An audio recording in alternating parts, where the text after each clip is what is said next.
Hello, folks, and welcome to Some Codex. Hope you're all doing good. Today, I want to present you my new creation, which is a drum synth entirely designed in Plugdata. It is called Cyberdrum.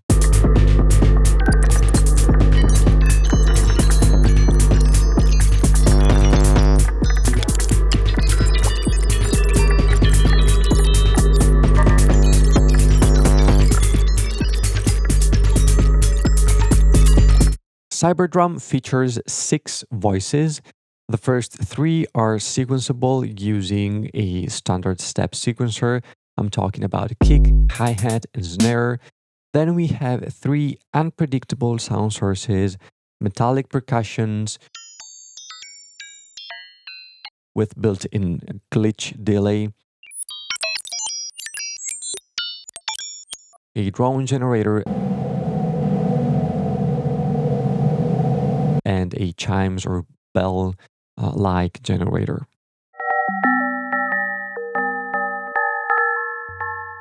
Talking about layout, I decided to go for a modular approach, meaning that classic sounds are positioned inside rows. So in the future, I can insert a new row to add extra sounds. Probably you've already noticed that some iconic sounds are missing, like claps or toms, and I'm planning to add those sounds with future updates. This time I got inspired by 2 very distinct things. The first one was a track by Aphex Twin. I'm talking about Funny Little Man. The first time I've listened to that track a long time ago, I didn't notice the interlock, the combination between drum parts and synth part that makes that piece of music really interesting. I mean, the drum part is very simple. So what makes it special is that combination. Synth notes are very short, very plucky, percussive, and they're used as rhythmical elements rather than melodical elements. I mean, they are both things. But what shines, at least my personal opinion, is the rhythmical aspect. That's why I decided to make a drum synth instead of another standard synthesizer. The second thing that inspired me was a video game. I'm talking about Dead Space, the first title from 2008.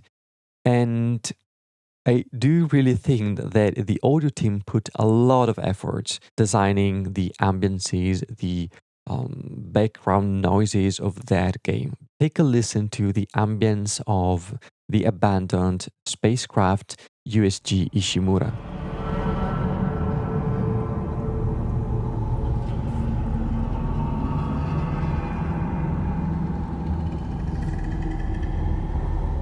It's very dark, it's dense, it's mysterious, it's creepy. I mean, this is a really good sound design work. For this very reason, I decided to put a drone generator inside my drum synth that could resemble or remind of those sonorities. If you know this video format, you already know that at this point it will start a brief introduction to Cyberdrum. So we're going to take a look at how it sounds and what are its main features and how to use it.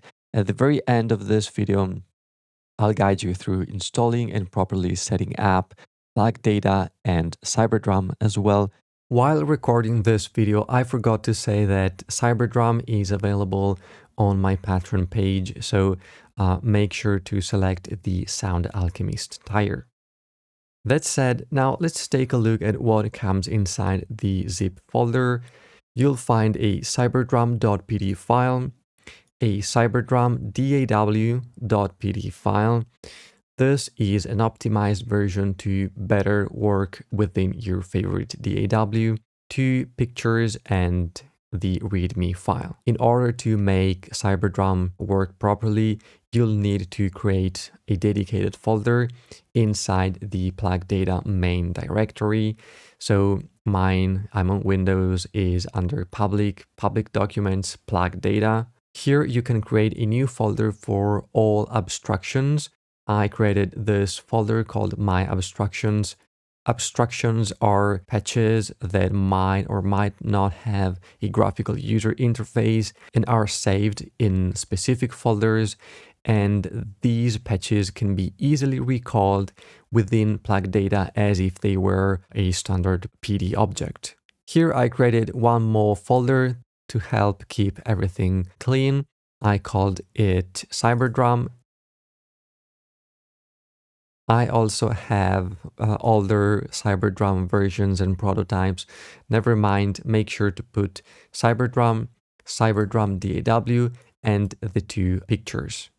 Now you can open Plugdata, select the main menu on the top left corner, settings, path, and here we need to add the search path for our newly created abstractions folder. So add search path. It will bring you to the main Plugdata folder. You select your folder, My Abstractions, or whatever is its name. Select folder. Here we have it. Now you can close this window, create a new project, double click, type Cyberdrum, press enter, and voila. Windows in Plugdata have three different modes. We have the edit mode, this one. Here we can select objects or abstractions, like in this example, and move them within this canvas. We have the run mode. This way we can interact with abstractions and objects, so we can rotate knobs, move faders, and turn on and off sliders. Presentation mode is a little bit complicated to explain if you're new to Plugdata and it's totally useless. So select the run mode. In this way you can interact with Cyberdrum. And if you are in Plugdata, you can press start, turn on the volume. Make sure to turn on the volume on each voice. And here we have our Cyberdrum running. A few moments later. Great, so let's take a look at the interface. Vertical sliders are used to control volume, output volume for voices. So we have the output volume for snare, hi-hat, and kick, as well as metallic percussions, their glitch delay, the drone volume, and finally the bell-like sound. Oh, and of course the main output. These knobs are self-explanatory, so let's take a listen to each voice individually. We have the decay control for the snare. We can change its tone. We can change the slope.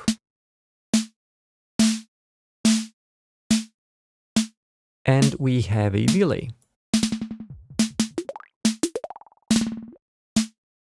Then we have hi-hats.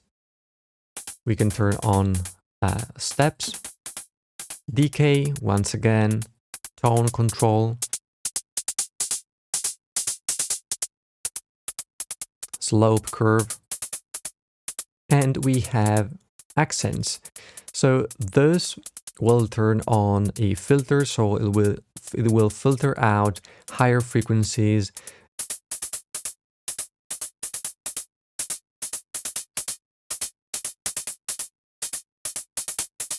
As you increase this knob amount, it will also change the frequency, the rate of these accents. For the kick, we have decay from a very sharp and defined kick to a bass drum. Attack control, very gentle attack, or an attack with high pitch. We can change the slope and add overdrive.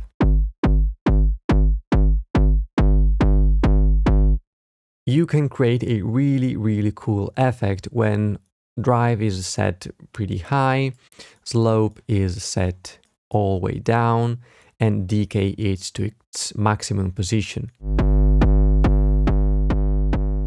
Now you get this 808 effect, and if some kick steps are very close, like here, the kick won't have enough time to end its envelope, so it will re-trigger a new kick when the previous kick is not yet finished.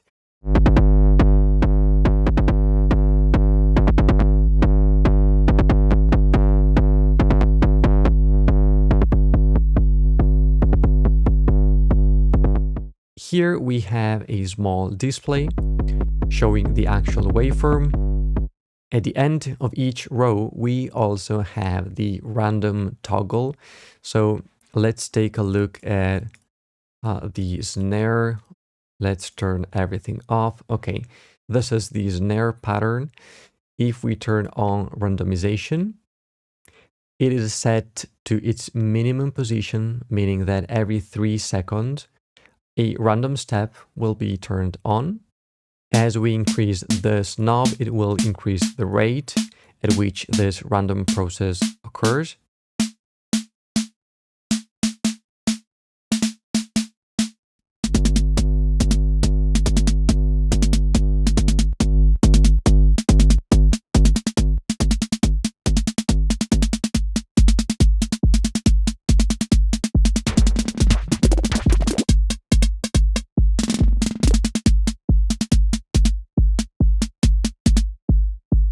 And you have randomization for all these 3 voices. Now we can move to the bottom part of Cyberdrum. Here we have the volume control for the metallic percussions generator with tone control and decay. These 2 controls have dedicated randomization, so you can randomize both settings.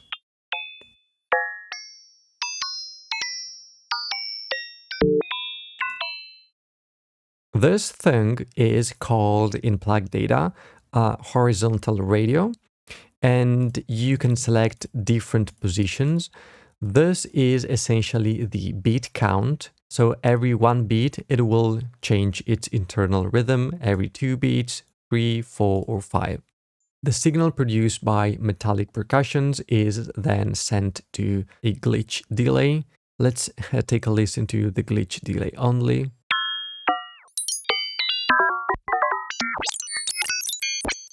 Then we have the drone section, which is internally linked to the chimes section. That's because the audio signal produced by these chimes is then processed to generate the drone effect. This is its volume control. And inside this array, you can define its frequency components, from low frequencies to high frequencies.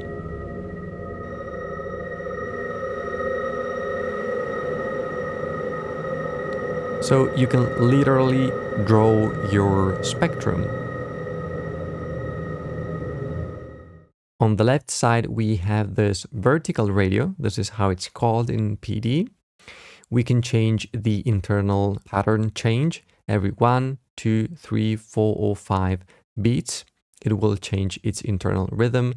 It won't affect the drone generator, but it won't affect the drone generator in a pretty noticeable way, but it will change the pattern produced by the chimes. The drone is spatialized, and here we have these 2 sliders, which show the left and right volume. The fear control essentially is the stereo pan rate.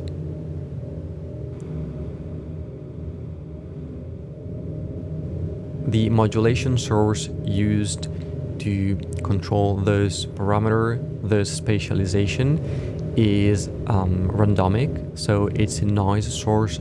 It's not a standard LFO. Last but not least, we have chimes. These are controlled by 2 sequencers. We have a chaotic sequencer or the internal sequencer. Let's take a listen to the internal sequencer. We have decay and attack control. we can change its spectrum.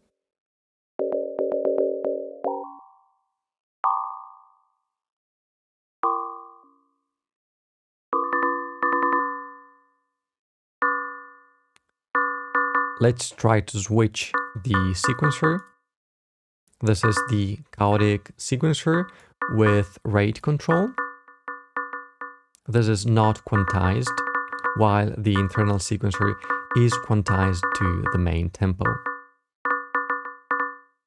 Oh, and I almost forgot to say that the array can be automated by clicking on this toggle.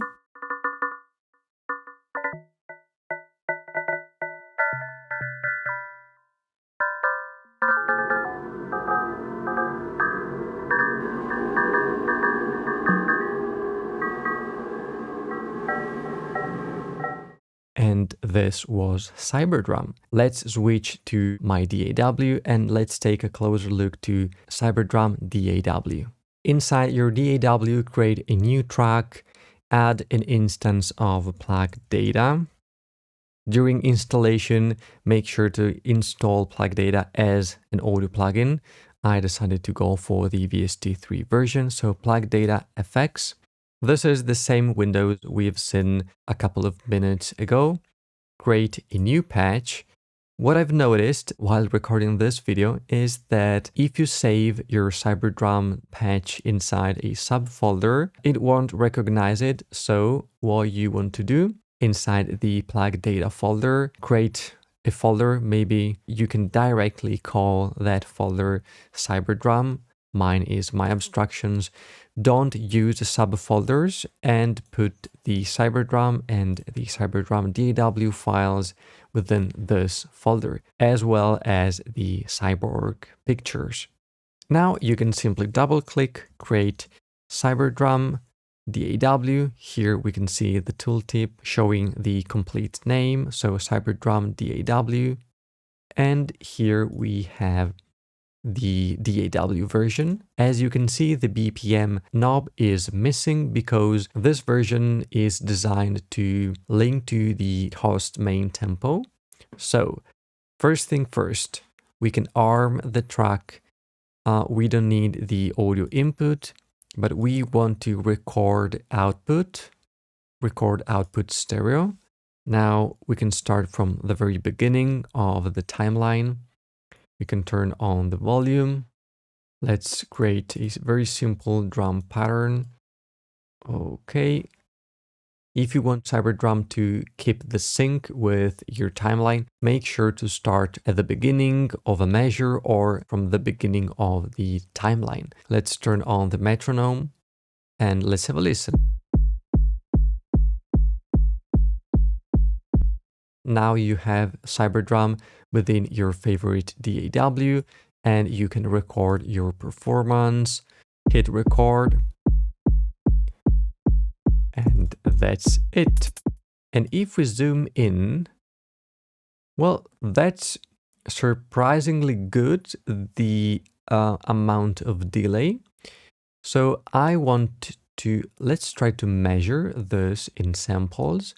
A few moments later. Well, guys, it seems like we have only 6 samples of delay. If you're still here watching this video, well, let me say thank you. If you want to support my channel, consider joining my Patreon. If you want to download all my projects, make sure to join the Sound Alchemist tier. That said, feel free to suggest improvements, or if you simply want to share your opinion about Cyberdrum, feel free to write a comment down below. As always, thanks for watching and I'll catch you in my next video. Ciao!